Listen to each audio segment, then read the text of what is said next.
지금 나이가 몇 살이라고요? 저 올해 25입니다. 25? 몇 번째 이게 부동산 물건이에요?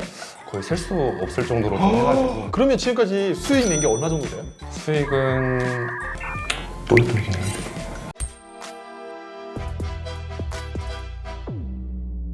불황에도 돈버는 우리들의 투자 얘기 야너트 오늘 시작할 수 있도록 하겠습니다. 자, 오늘은 여러분들 클럽에 왔어요. 25살 분을 모시고 부동산 클럽에 왔습니다. 도대체 나이트 클럽 안 가고 여기서 뭐 하는 거냐고요. 지금 먹고 살기 바쁜데 무슨 클럽이에요? 정신 차려. 자기소개 한번 해주세요. 안녕하세요. 저는 올해 25살인 20대 젊은 부자라고 하고요. 부동산 투자를 시작한 지는 지금 거의 3년 정도 된 것 같습니다. 부동산 투자한 지 3년? 네. 그럼 22살에 부동산을 시작하신 거예요? 네, 맞습니다. 근데 22살에 무슨 돈이 있어서 그게 집안이 원래 좀 잘...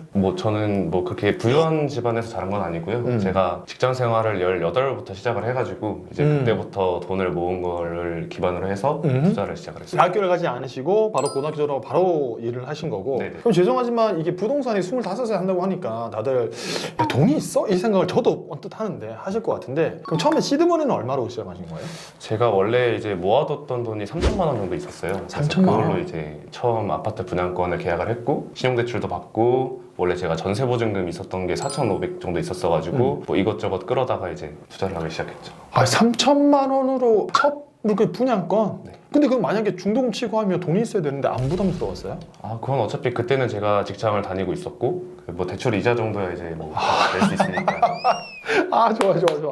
그러면 지금 투자 공부한 지 3년 정도 되셨고 부동산 그럼 투자한 물건 종류가 몇 건 정도 되는 거예요? 거의 한 10건 넘게 한 것 같고요.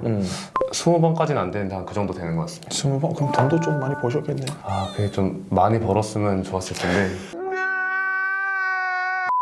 좀 또이또이로 해가지고 지금 10건 정도 했는데 또 있더라고요? 이게 최근에 이제 부동산 시장이 되게 안 좋았잖아요. 네. 그래서 그 영향을 좀 많이 받은 케이스라 그래서 이제 수익을 낸 것도 있고 좀 손실을 본 투자도 있지만 그게 다 합쳤을 때 거의 또이또이 되는 것 같습니다.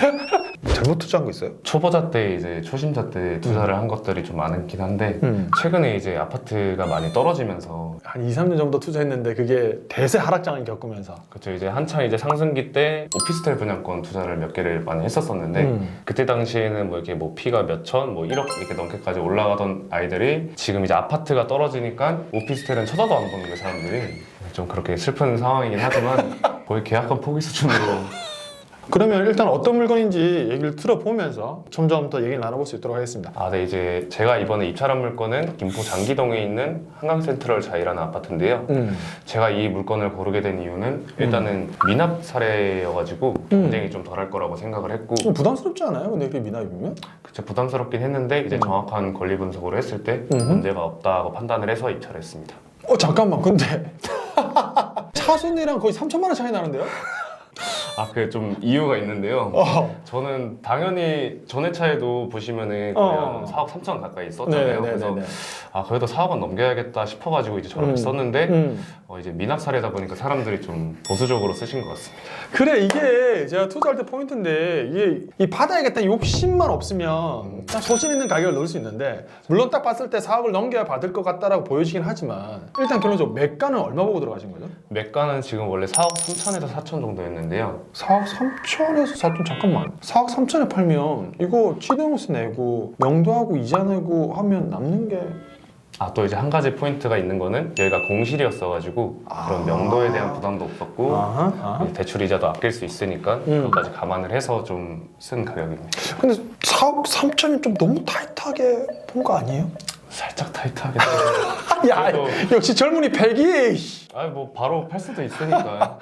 오케이. 그래서 이제 임차인 현황으로 봤을 때는 이제 근저당보다 선순위 임차인이 있었는데 네, 내용을 보시면은 저기 채무자 겸 소유자분의 이제 배우자로서 이제 상속을 받으셨어요. 그래서 그런 이제 권리 분석상의 문제는 없었고 이거는 이제 최근에 제가 사진 찍은 건데 4억 4천이 이제 최저가예요. 전세가 낀 물건이라 그래서 입주 가능한 물건 중에는 이제 제게 이제 제일 싼 물건으로 해서 지금 4억 4,500에 올라가 있는 거고요. 4억 4천원이 제일 싸다. 그리고 이제 매매 실거래 보시면은 이제 2월에 지금 4억에 거래가 된 게 있어요.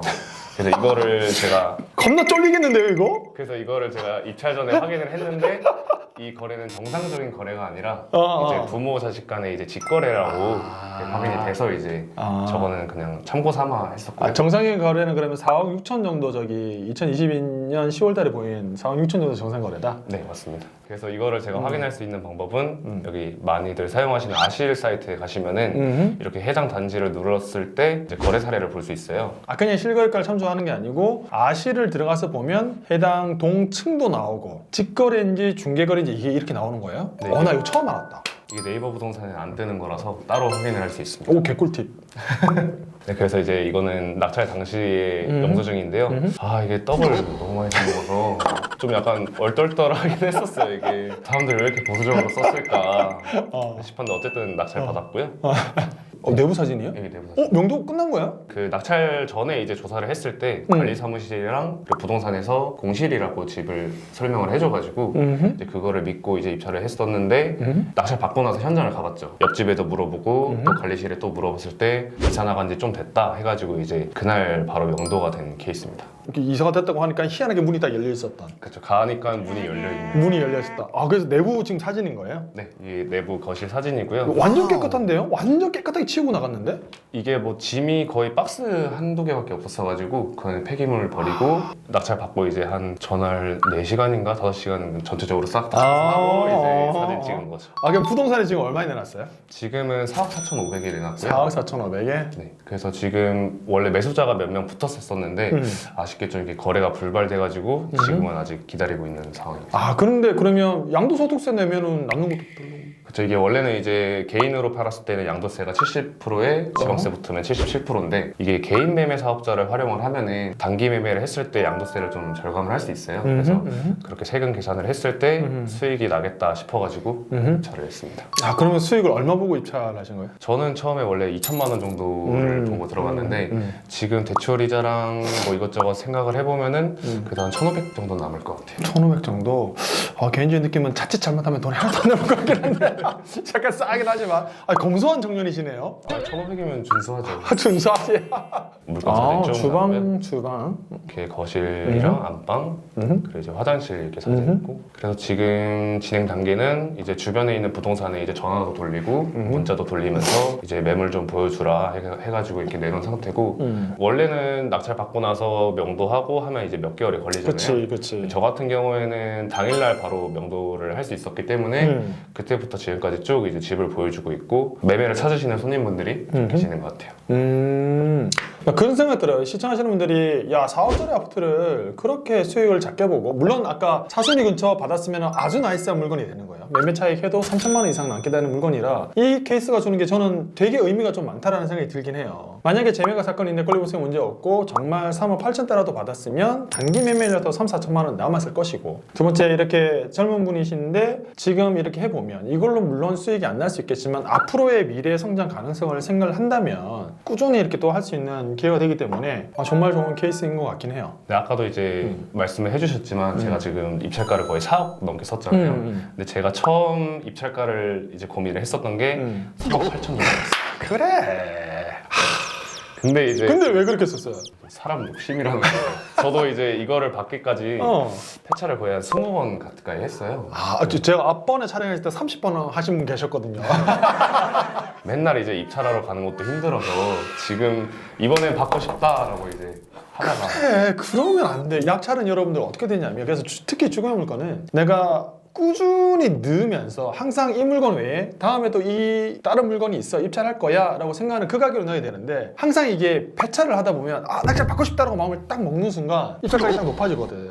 낙찰은 항상 덜컥 딱 됐으면 만약에 3억 8천에 받았잖아요? 완전 나이스지. 그럼 벌써 8번 넘었지.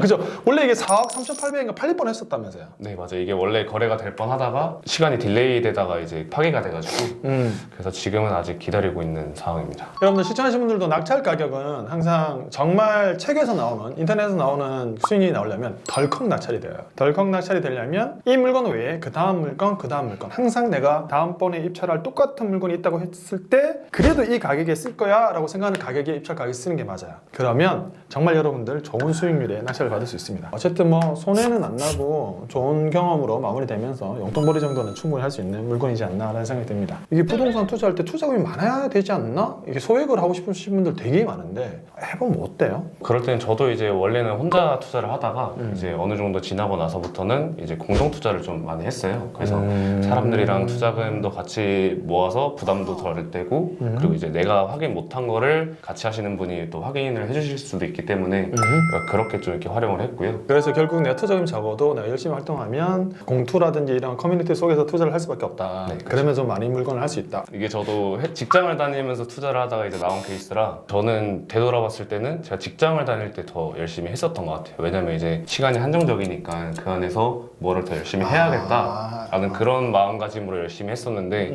직장인일 때 못했으면은 전업 투자자가 돼서도 할 수 없다. 결국은 이제 내가 해야 되는 일이니까 이 전업 투자자의 길은 정말 신중하게 선택을 해주셨으면 좋겠습니다. 그럼 다시 돌아가면 되잖아요, 회사. 그래서 안 그래도 최근에 2000원 안녕히 계세요, 여러분. 여러분 들으셨죠? 저놈의 길은 멀고 덤멉니다. 멀고 덤멉니다. 그래요. 저는 뭐 그 말씀 드리니까 좀 긴 말이지만 한 말씀 드리고 싶은 건 저는 정말 좋다고 생각하는 건 예전에 어떤 만났던 여성 회원분이 있었는데 그분은 그래픽 하시는 분이에요. 뭐 부동산 투자를 왜 해요? 그러니까 자기 그래픽이 너무 좋은데 너무 박봉이래요. 내 일을 정말 잘하기 위해서는 경제적 여유가 있어야 정말 좋아하는 일을 할 수 있다는 말씀을 듣고 그래 부동산 투자, 뭐 주식 투자도 좋고 재테크는 정말 내가 하고 싶은 일을 할 수 있게 만들어주는 수단이 되면 정말 좋겠다는 생각을 했어요. 그렇게 하면 정말 하고 싶은 일과 생활적 안정을 두 개 다 누릴 수 있지 않나라는 생각이 듭니다. 불황에도 돈 버는 우리들의 투자 얘기. 오늘 저희 채널의 가장 최연소이실 것 같은데요. 젊은 청년을 모시고 한번 이야기를 나눠봤습니다. 이 물건 어떻게 결론이 날지는 제가 촬영하게 되면 제 영상에 댓글로 남겨드릴 테지만 이렇게 어려운 시기에도 쉽지 않은 물건임에도 불구하고 도전하고 미래를 꿈꾸고 있는 분이 계십니다. 여러분들도 노력해서 파이팅 하시면 좋은 결과 있을 거라 믿어 의심치 않습니다. 다음번에 더 즐겁고 유익한 영상으로 찾아뵐 수 있도록 하겠습니다. 야 너도 투자할 수 있어!